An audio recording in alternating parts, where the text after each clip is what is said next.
Magandang araw mula rito sa International Criminal Court sa The Hague, Netherlands. Ako si Tristan Odalo reporting para sa News Watch Plus.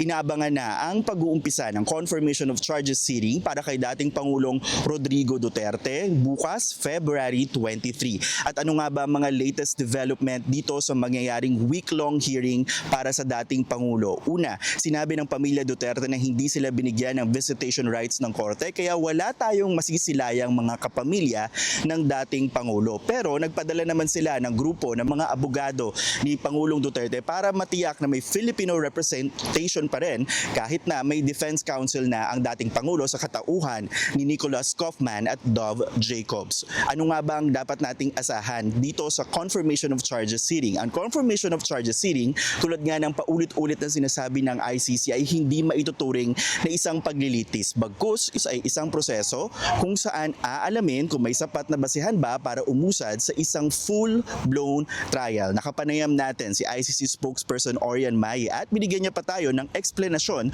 kung ano nga ba ang dapat asahan sa confirmation of charges hearing. It's critical, but it is not a trial, as we mentioned. It is really a pre-trial phase where the judges are looking whether or not there's enough evidence to move forward, and then they will make a decision within 60 days. But maybe what assurance can the ICC give to his supporters when it comes to attending the needs of detainees?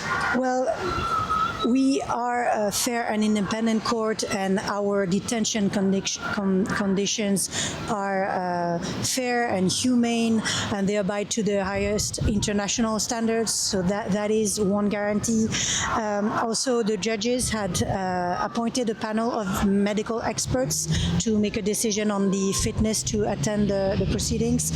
So yes, we are holding suspects in fair and human manner. Dahil kabi-kabila na ang mga nagsasagawa ng mga pagkilos dito sa paligid ng ICC, mapa-pro o anti-Duterte, tiniyak naman ng ICC na nakikipag-ugnayan sila sa Dutch authorities para matiyak ang seguridad sa paligid.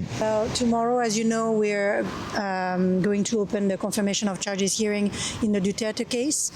It will last for 4 days.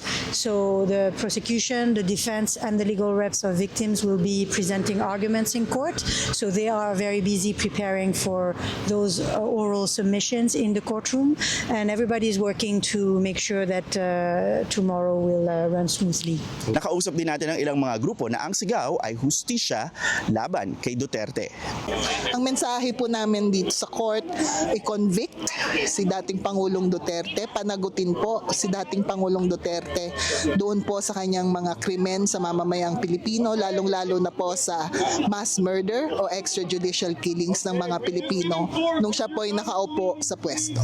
Tiniyak ng ICC na hindi sila magpapadala sa anumang political pressure sa pag-handle ng kaso ni dating Pangulong Duterte, at ang hindi pagdalo ng dating Pangulo ay nangangahulugan din ng due process dahil karapatan daw ito ng mga sinumang suspect, lalo na sa ilalim ng Rome Statute. Tiniyak din ng ICC na binibigyan nila ng sapat na medical attention ang lahat ng mga nakadetain sa kanila, kabilang na ang dating Pangulo. At yan muna ang latest mula rito sa The Hague, Netherlands. Tristan Odalo, Newswatch Plus, International Criminal Court.